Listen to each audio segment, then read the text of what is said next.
Welcome to Living and Learning. I'm Allison Kinnear, and today we are going to be talking about going back to school. I will start off by saying I wrote a really long description of yesterday's. Yesterday was my family's first day back at school, and I wrote a really long reflection on how that day went. And so, if you want to take a look at that, you can just scroll through either on Voice of Our Own or on my personal page and kind of see what that experience was like.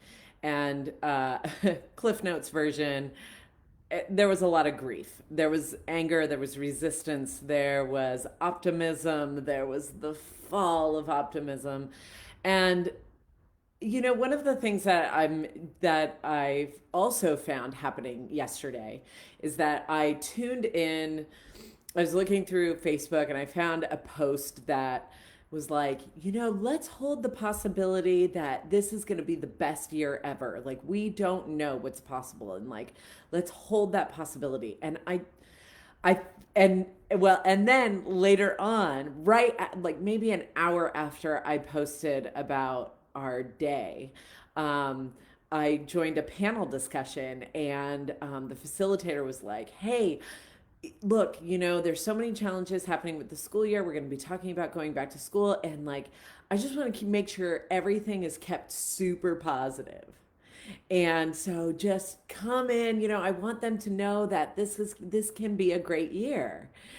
And when I saw the post earlier in the day and when I had that experience later, I had this like very triggered response. And part of it I've just been reflecting on is like, oh, wow, how much of this is me going into the school year with trepidation, right? Absolutely. And how much of it is my concern. Any tool is a weapon depending on how you hold it. And so sometimes positivity can be weaponized. It's like, just stay out of your negativity, and putting like golden lines around real pain. And for me, I find that oh, that's just something that I struggle with. And it's not that I don't like being positive, because I absolutely love positivity and hope, and all of that is like so powerful and important. And I also love to create space for some of the more unpleasant emotions, not because I actually like it, but because I find that if I'm doing all I can to stay in the positivity and grief shows up, I can deny that grief, and then it can just really wipe things out in life. And so to me, it's not an either or. It's not either we are super positive and everything's gonna be great and we're gonna have the best time ever. And it's also not, this is gonna be doom and gloom and this is gonna be the worst year ever, right?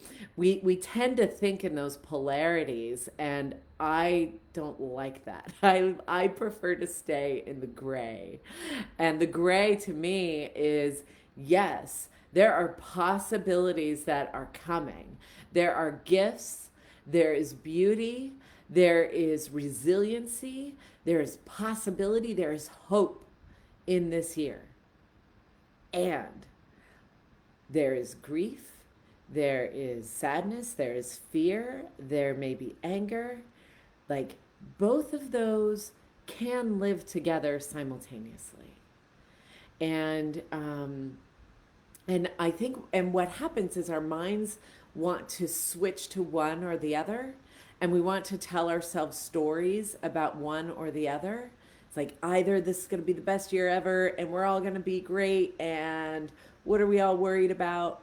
Or this is going to be terrible and everyone's going to be miserable and life is going to end, right? Like, we can switch back and forth and tell ourselves stories between those two. But what I find to be the most truthful is to create a space that's wide enough to hold both of those emotions, not necessarily the stories, but to hold both of those emotions at the same time. And yesterday was just like an experience of the full range of human emotions. It was, and I'm talking about this in the context of going back to school, but whether you have children going back to school or not, this is an experience that we as humans encounter often. Is that something happens, we feel our triggers, or we feel dread, or we feel excitement, or we feel disappointment, or whatever the case may be, and we tend to be holding two seemingly opposing emotions at the same time, whether it's grief and joy, whether it's anger and gratitude. This happens anytime that there's a big change in life. Somebody passes away, somebody gets sick, uh, children go back to school. You're a teacher and you're going back to school, right? It's I'm inspired by Hamilton in the one of the final scenes, not to give it away, but um, Aaron Burr says, "I didn't realize that the world was wide enough for Hamilton and me," and I think that's the work. The work is, how do we create a space that's wide enough for our optimism and wide enough for whatever comes up in reality, so that we are not going, "It's okay, honey, it's okay, it's all going to be fine, you're going to have a great year," so that we're not placating it, but we're creating a space that's wide enough for the resistance to come, wide enough for the grief to come, wide enough for the emotionality to show up. That's the work. And so, yes, while this is about back to school, this is also not about back to school. This is, how do we create space that's wide enough for the grief and the gratitude, the griefitude, as I've been calling it. Because to me, that right there, creating that space that's wide enough, that's what real grit is. Real grit is not necessarily suck it up, white knuckle it, get her done, and like just deal with it. That's one form of grit. That's the grit I was raised with. But there's a more satisfying grit when we can create enough space that is wide enough for the full range of our human emotions. And we can hold our grief and our gratitude at the same time. And so I just encourage you to practice that kind of grit. Because when we don't, we end up attacking our educators. We end up going on social media and blasting people. We end up creating pain and drama unnecessarily in the lives of our children and loved ones. And so I just, that's what happens when we're sucking it up and getting it done.